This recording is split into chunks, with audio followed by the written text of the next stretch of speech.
বন্ধুরা,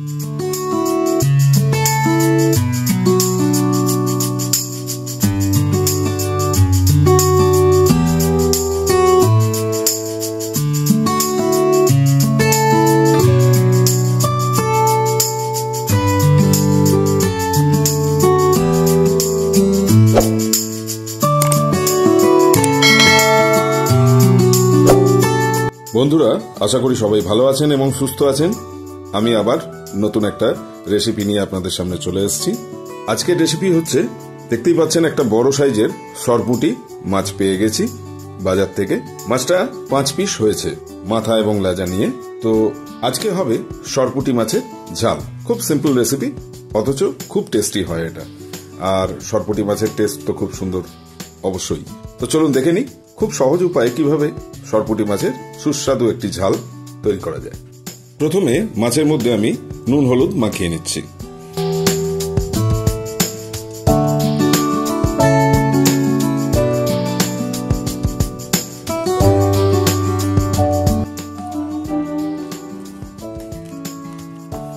খুব ভালো করে আমার নুন হলুদ মাখানো হয়ে গেছে।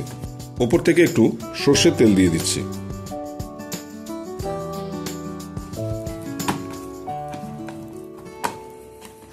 এটাও একটু মাছের সঙ্গে ভালোভাবে মাখিয়ে নেব। 10 মিনিট এইভাবে নুন হলুদ মাখিয়ে মাছটাকে রেখে দেব। মাছটা 10 মিনিটের জন্য নুন হলুদ মাখিয়ে রেখে দিয়েছি। ততক্ষণ একটা বাটি নিয়ে নিয়েছি, এর মধ্যে আমি কিছু গুঁড়ো মশলা দিয়ে দেবো। প্রথমে দিচ্ছি 1 চামচ হলুদ গুঁড়ো, 1 চামচ কাশ্মীরি মির্চ, 1 চামচ ধনে গুঁড়ো, 1 চামচ লাল লঙ্কার গুঁড়ো। সামান্য জল দিয়ে এটাকে আমরা 10 মিনিটের জন্য একটু ভিজিয়ে রাখব।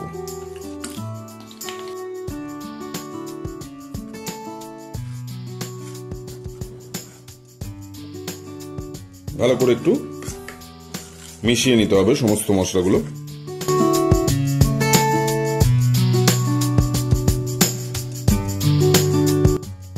তাহলে এটা 10 মিনিটের জন্য রেখে দিচ্ছি। এখানে দেখুন, পেঁয়াজ কলি আমি এইভাবে ছোট ছোট 1 ইঞ্চি সাইজ করে কেটে নিয়েছি। অল্প করে পেঁয়াজ কলি স্বাদ মতো দিলেই হবে। আর নিয়ে নিয়েছি 5 থেকে 6টা চেরা কাঁচা লঙ্কা। দেখুন বন্ধুরা, এখানে আমি একটি ফ্রাই প্যান নিয়ে নিয়েছি মাছ ভাজার জন্য। এবার আমি এর মধ্যে সর্ষের তেল দিয়ে দিচ্ছি বেশ খানিকটা। দেখুন তেলটা গরম হয়ে গেছে। এবার আমি এর মধ্যে দিয়ে দিচ্ছি অল্প করে একটু নুন। এটা দিয়ে দিলে মাছটা নিচে ধরে যায় না। তেলটা গরম হয়ে গেছে, আমি এবার মাছটা ভেজে নেব।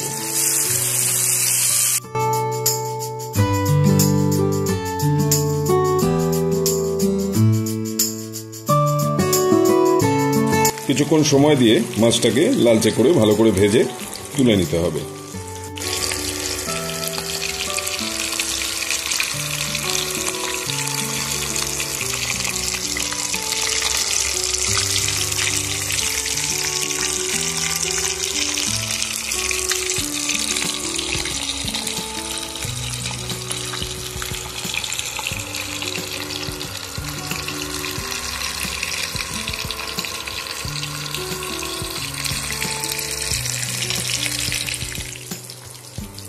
দেখুন বন্ধুরা, মাছ ভাজা হয়ে গেছে, একদম সুন্দর লালচে কালার এসে গেছে। দুটো পিঠই আমি খুব সুন্দর করে উল্টে পাল্টে ভেজে নিয়েছি। এবার আমি মাছটাকে তুলে নিচ্ছি।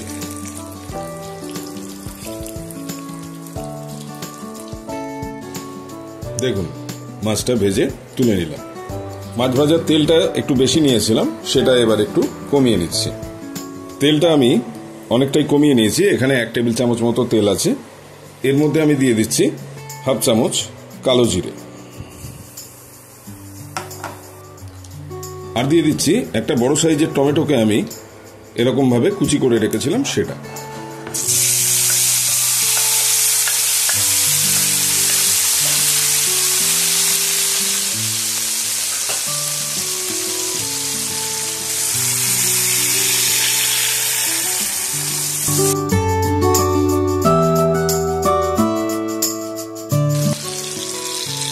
টমেটোটা গলে না যাওয়া পর্যন্ত একটু কষে নেব। দেখুন টমেটো একদম গলে গেছে,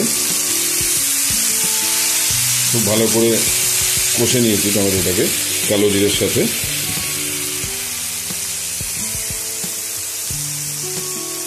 এরপরে আমি দিয়ে দেব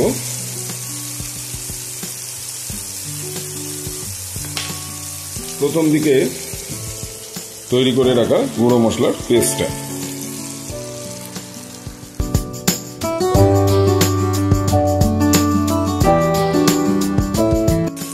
মশলার বাটিটা ধুয়ে সামান্য জল দিয়ে দেব।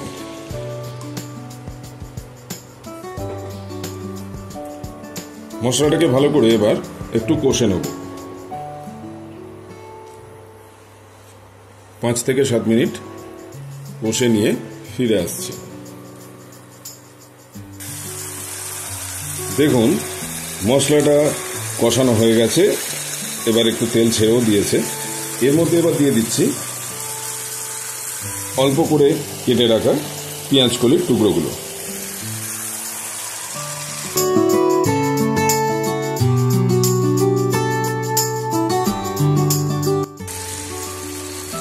এই সময় সামান্য নুন দিয়ে দেবো স্বাদ মতো।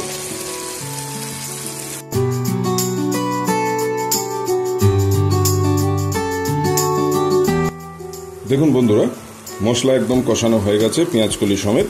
এবার আমি যেটা দেবো, তৈরি করে রেখেছিলাম আগেই 1 টেবিল চামচ মতো সর্ষে বাটা, 1 টেবিল চামচ মতো কালো সর্ষে নিয়েছিলাম, সেটাকে 10 মিনিট ভিজিয়ে প্রথমে শুকনো গুঁড়ো করে নিয়েছিলাম, তারপর জল দিয়ে পেস্ট বানিয়েছি। এটার মধ্যে সামান্য একটু আদার কুচি আছে, আর নুন দিয়ে অবশ্যই বেটে রেখেছি যাতে তিতো না হয়ে যায়। এটা এবার আমি ঢেলে দিচ্ছি, সঙ্গে 1 কাপ মতো জল দিয়ে দিচ্ছি।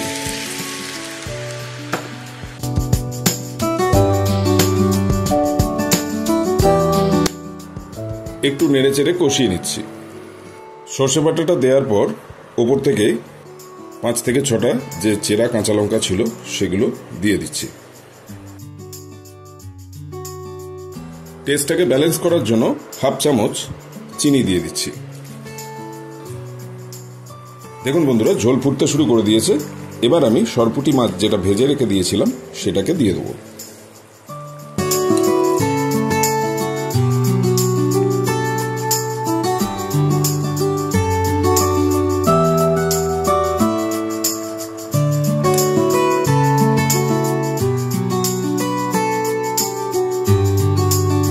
পাঁচ মিনিট একটু মাছ দিয়ে ফুটিয়ে নেব, তারপরে ফিরে আসছি। দেখুন বন্ধুরা 5 মিনিট বাদে ফিরে এলাম। আমি লিডটা লাগিয়ে দিয়েছিলাম, এবার লিডটা খুলে দিচ্ছি। আমাদের সরপুঁটি মাছের ঝাল একদম রেডি। এবার উপর থেকে তাজা তাজা কিছু ধনেপাতা ছড়িয়ে দেব।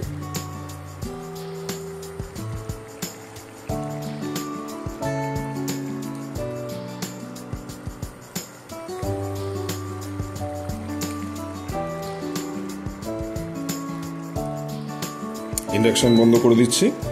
ওপর থেকে একটু সর্ষের তেল দিয়ে দেবো।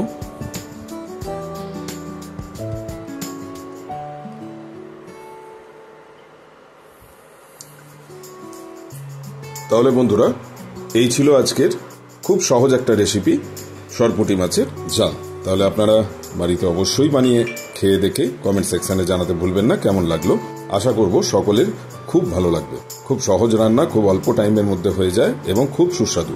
গরম গরম ভাতের সঙ্গে জাস্ট জমে যাবে। তাহলে আর দেরি না করে আমার চ্যানেলটিকে যারা এখনো সাবস্ক্রাইব করেননি তারা অবিলম্বে সাবস্ক্রাইবটা করে ফেলুন। আর সাবস্ক্রাইবের পাশে থাকা বেল আইকনটিকে অলে সেট করতে একদমই ভুলবেন না, কারণ বেল আইকনটিকে অলে সেট করে রাখলে আমি যখনই নতুন নতুন রেসিপির ভিডিও চ্যানেলে দেব তখন সবার আগে নোটিফিকেশনটা আপনার কাছে পৌঁছে যাবে। আপনি তাহলে খুব সহজেই ভালোভাবে দেখতে পাবেন আমার সমস্ত ভিডিওগুলি। তাহলে সবাই সুস্থ থাকবেন, ভালো থাকবেন, আর আমার বংদিশারি কিচেন চ্যানেলটি অবশ্যই দেখতে থাকবেন। আজকের মতো এখানেই শেষ করছি। নতুন সপ্তাহে নতুন রেসিপি নিয়ে আবার দেখা হচ্ছে। সবাই ভালো থাকবেন।